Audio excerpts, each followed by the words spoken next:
MSI's Titan 18 is the most powerful gaming laptop I've ever tested. Alright, review over, thanks for coming. Okay, but seriously, before emptying your bank account for this monster, there are some stupid issues that you need to know about. The Titan has a black and silver theme with a magnesium aluminum chassis, though the plastic wrist rest area feels closer to glass. There's also the limited edition Norse Myth version, but that costs even more. Build quality feels good. Screen, lid, and keyboard flex are only minor, even when pushing down hard. The hinges feel smooth and sturdy, there's no screen wobble when typing, it's super easy to open with one finger, and the screen goes back further than most others. Fingerprints are harder to see on the interior than the lid, but both are easy to clean with a microfiber cloth. Unfortunately, you don't get Titan level power in a small package. This beast is big and heavy. The Titan tips the scales at 8 pounds or 3.6 kilos if you're metric minded. Throw in the 400 watt charger and you're lugging around 10.5 pounds or 4.8 kilos. It still weighs the same as last gen, but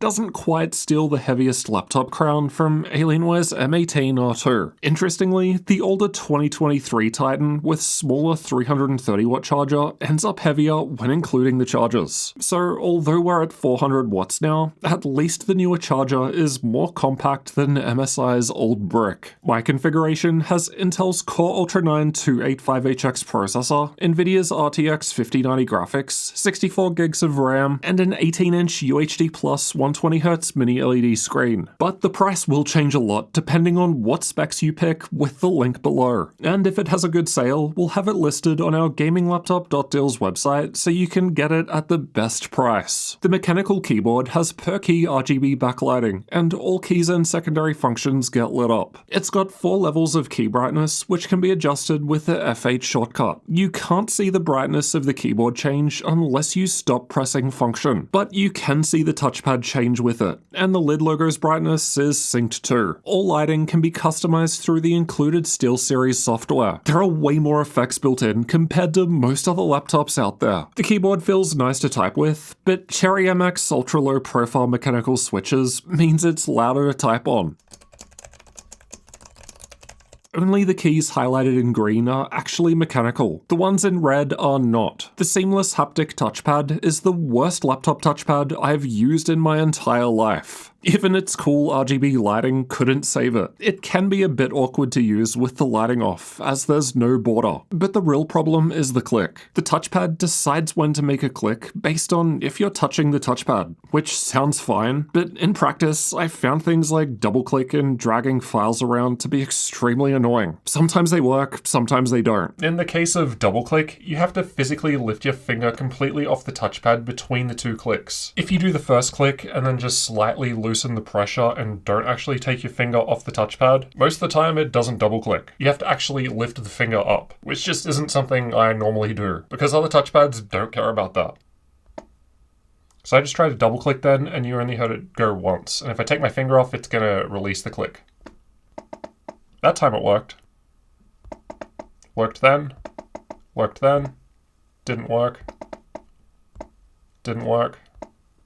I don't know, it's just strange. And it's just the inconsistency that annoys me the most. Same with dragging files around. Sometimes it'll just unclick while moving the mouse around, which releases the dragging motion, and then sometimes it doesn't. The Titan has a good amount of ports. I like that thicker, bulkier cables run out the back and stay out of the way, but I would have preferred a Type-C port on each side. It's got plenty of good options for connecting monitors. I found it weird that they've got port icons underneath on the bottom panel, but not on the top where you'd actually see them when plugging in. That's the wrong side, MSI. Getting inside requires taking out 12 Phillips head screws, all the same length. I had a bit of trouble opening it, even with proper pry tools. I'll leave a link to the ones I use for opening laptops below. Inside, we've got the battery down the front, 2 memory slots above towards the middle, and 4 M.2 storage slots in total. I've got 3 SSDs installed, a Gen 5 and 2 Gen 4. And I appreciate that MSI are actually labeling which slots support Gen 4 or Gen 5. This is a simple thing most other laptops aren't doing. The primary Gen 5 slot has a cooler, and I know Gen 5 SSDs generate heat and benefit from cooling, but connecting it to a heat pipe that goes straight to the CPU feels questionable. MSI tells me it's better this way to ensure the SSD performs well. They tell me the SSD might add 5 to 8 watts into the cooling system, and that they've got the connection to the heat pipe as close to the external fins as possible to avoid the heat from the CPU limiting SSD performance. But I don't know, ultimately that heat is still transferring from the CPU out to the fins, and the SSD is along for the ride. All 3 of my 2TB SSDs came in a RAID 0 array, which is why the speeds are insanely fast. But if any of the 3 drives happens to fail, there would be data loss in this configuration. The SD card slot is fast too. The card doesn't click in and sits out a little, so be careful not to bump it. Wi-Fi performance was decent, better than last year's Titan with the same card. So maybe the drivers just improved over that time. Alright, we need to talk about the downgrade from 4 sticks of memory in last year's Titan 18 to 2 sticks in the 2025 model. Honestly, I think this is preferable. With 2 RAM sticks, you can still go up to 96 gigs of DDR5 6400 memory. So faster speeds and realistically still plenty of capacity for most people. With 4 memory slots, the Intel specs tell us that the memory would run at DDR5 4800 to 4400 depending on how many sticks you're installing. And that was a downside of the older Titan's 4-slot memory configuration. The last gen version ran at like DDR5 3600 with 4 sticks installed. And that's just due to Intel's memory limit. So yeah, personally, I would take 2 sticks of faster memory and have the extra SSD space. That said, my upgradability score gives a point for each RAM and M.2 slot. So taking 2 RAM slots and adding 1 M.2 slot is the reason it's slightly behind the older Titan design. In any case, there are more upgrade options compared to most other laptops. The Titan has front-facing speakers on either side of the keyboard and underneath on both sides and towards the front. They sound pretty good, clear with some bass and almost no wrist rest vibration even with the volume maxed.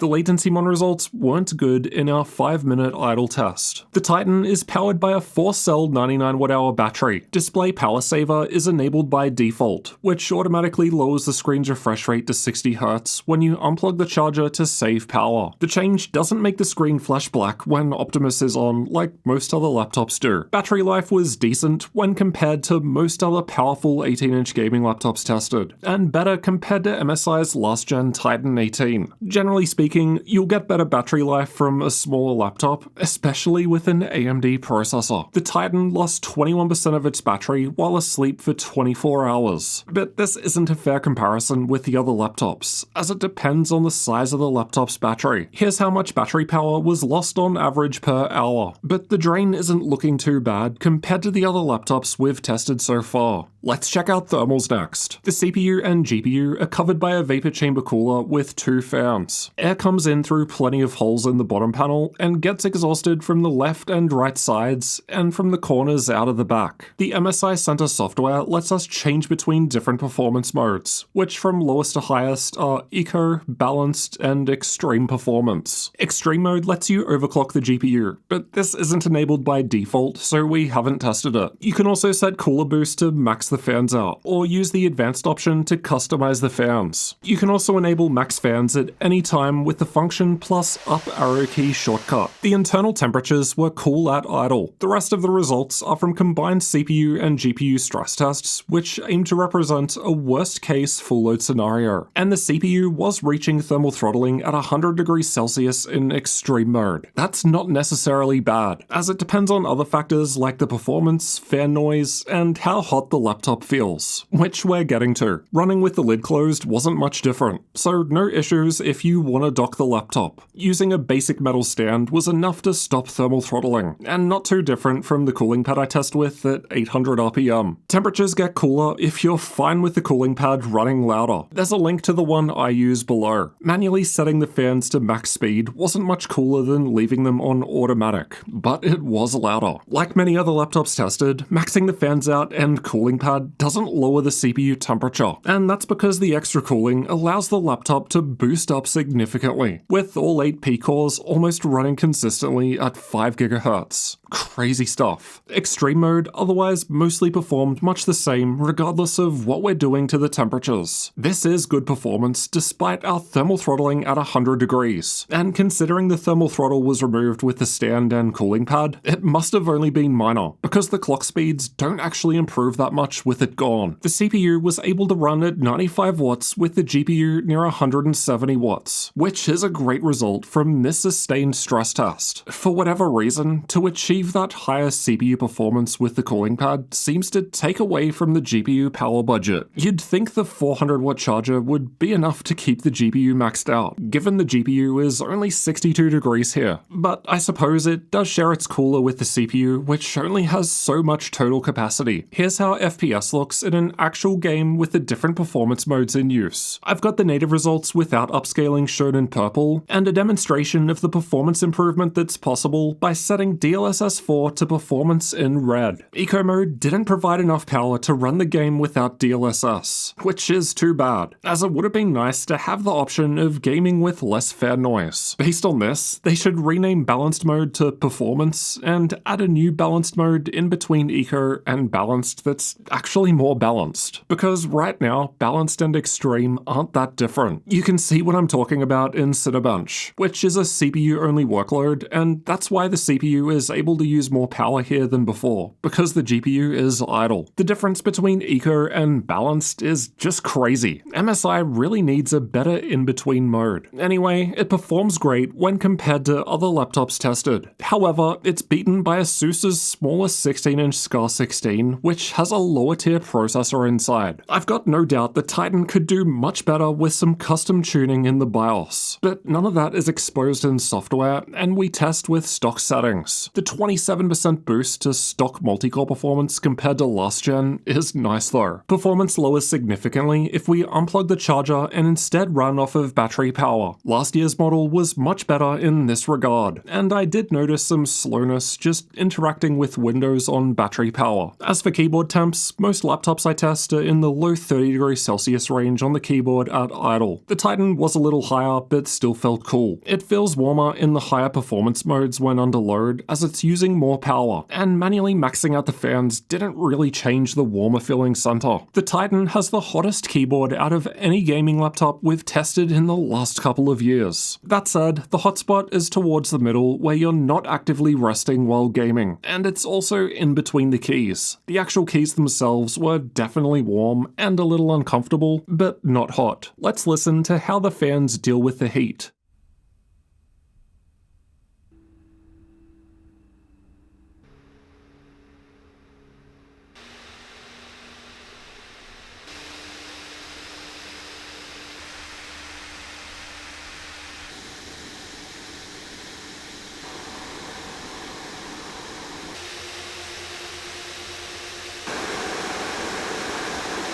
The fans were mostly silent when idling in eco mode, but would occasionally turn on. The cooling pad at 800 RPM was slightly quieter than not using it, but it only lowered temps a little. Running the cooling pad faster did help reduce temperatures, but then it's a trade-off between temps and how much you can tolerate a jet engine. Fan noise was on the higher side compared to other laptops, but this is also one of the better performing laptops we've tested, so that's not too surprising. And hey, it's a little quieter compared to last year's model. Alright, let's get into the screen. The Titan has 3 different 18-inch screen options, but I've got the mini LED option, so expect different results with the other panels. The mini LED panel offers high color gamut and generally looks quite nice, but it depends on the content that you're viewing. Darker content with lighter areas create the halo effect, which I really don't like. A black screen results in dimming zones turning off for perfect contrast, but if I set it to grey, we can confirm there's no backlight bleed. The screen gets very bright. Brightness went above 700 nits in SDR mode and got close to 1200 nits in HDR mode. This makes it the brightest screen we've ever tested in any laptop. That said, it looks like the panel model is the same as last year's Titan, so this small difference we're seeing here is likely down to the panel lottery. Basically, results vary a bit between panels. The MSI Center software has display overdrive enabled by default, which lowers screen response time. Average greater gray screen screen response time was decent for a mini LED panel. MSI must have tuned the overdrive mode or something, because the result is significantly better compared to the same panel in last year's Titan. And if they didn't, then I can't explain this. Some of the transitions are much slower than others, particularly when going from black to light, as the dimming zones take longer to light up from being off. The total system latency is the amount of time between a mouse click and when a gunshot fire appears on the screen in Counter-Strike 2. It's not really that much better compared to last year's version, and beaten by other RTX 50 series laptops tested. The Titan has a muck switch, so you have to reboot to swap between Optimus on and off. I said this in last year's Titan review, but nothing has changed. I think it's embarrassing that MSI isn't including Advanced Optimus in their top-end gaming laptop. I asked why, and apparently they don't believe that the current state of Advanced Optimus offers a great experience for a high-end laptop like this. And that's because when you swap between integrated and discrete graphics, the screen freezes for a few seconds, and I guess some people might wonder what's going on. But I don't agree with that being a good reason for skipping Advanced Optimus. Pretty much every other single brand has embraced it at this point.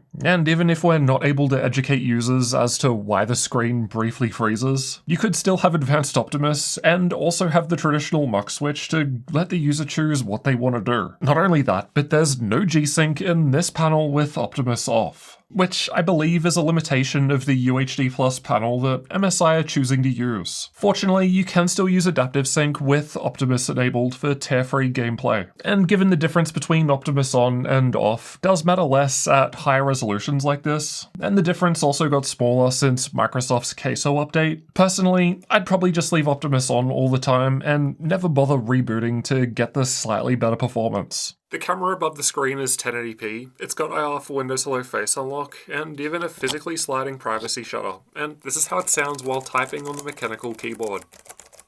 Now what you've all been waiting for. Let's see how the Titan performs in games. Cyberpunk 2077 was tested with the game's benchmark, and the Titan was one of the best gaming laptops tested so far, especially at 1440p and 1080p, where presumably its 285HX processor or 6400 RAM is helping out. The Titan's supremacy continues with ray tracing set to ultra and DLSS on, but it's not really that far ahead of cheaper 5090 laptops. Black Myth Wukong was also tested with the game's benchmark, and again, the Titan was at the top of the charts. But we're only talking about a 1 to 2 FPS lead, and it's a similar deal with ray tracing enabled. These differences just aren't something you'd notice in a blind test if you were to run the games on similarly spec'd laptops. Alan Wake 2, on the other hand, had a bigger improvement at 1440p and 1080p resolutions, which again, I suspect is either due to the 285HX or the DDR5 6400 RAM, as these are the only real differences compared to the other laptops tested. And then it's a similar deal with ray tracing enabled. MSI's Titan 18 has broken most of our gaming records. Here are the 3D Mark results. Content creator results were great with the Titan being a chart topper in all tests except for Adobe Photoshop, but it's close if we don't count liquid-cooled results. The extra VRAM with the 5090 would also be good for AI work. MSI's Advanced BIOS provides you with almost unlimited customization once you enter the usual cheat code to access it. You can change things from power limits, temperature limits, memory speeds, and far more. This is really what makes the Titan unique, and with the right tuning, I'm sure you could get it outperforming most other laptops even further. Linux support was good overall. The only thing that didn't work is there wasn't any keyboard lighting for some reason. Pricing and availability will change over time, so check the link below the video for updates and current sales. And if the Titan does have a good sale, we'll add it to our gaminglaptop.deals website. We update that every day to include all of the latest sales, so make sure that you check it out regularly to save money on your next gaming laptop. The Titan starts from $4,800 US with RTX 5080 graphics, while the RTX 5090 we've looked at in this video will set you back an extra $1,000, which is $300 more compared to last year's 4090 Titan, which had double the memory capacity, though slower RAM and slower CPU. So is MSI's Titan 18 worth it? Let's recap the good and the bad. Starting with the good, performance performance is excellent. Granted, it's not really too different compared to other similarly spec'd laptops, but it is still one of the best. With 4 M.2 slots, you'll almost be able to fit enough SSDs to install Call of Duty, and the super bright screen looks great as long as you don't mind the small haloing effect that is present in mini LED panels. The BIOS takes things to the next level and offers an almost endless level of customization for those who want to squeeze out every last drop of performance. And build quality feels solid too, but it's far from perfect. The touchpad is just frustrating to use, and a mouse is pretty much essential. The lack of advanced Optimus and G-Sync at this price point is a joke. These have been standard features on much cheaper gaming laptops from every other brand for a couple of years at least, and I don't agree with MSI's reasoning for not including them. The Titan really is a specialist machine, and overkill for most people. If you don't need one of its unique features like 4 M.2 slots or advanced BIOS, there are better balanced options out there that won't cost quite as much. But if you're after an 18-inch gaming laptop with 4 memory slots, advanced Optimus, G-Sync, even a working touchpad, you'll need to look at pretty much any other option. Currently, we're working on a review of the Asus Scar 18, so get subscribed for that. Until then, you can check out the only other 18-inch gaming laptop I've tested this year over there next. It's Gigabyte's Aorus 18, and while it does have its own problems, advanced Optimus, G-Sync, and a working touchpad aren't any of them, so I'll see you in that one next.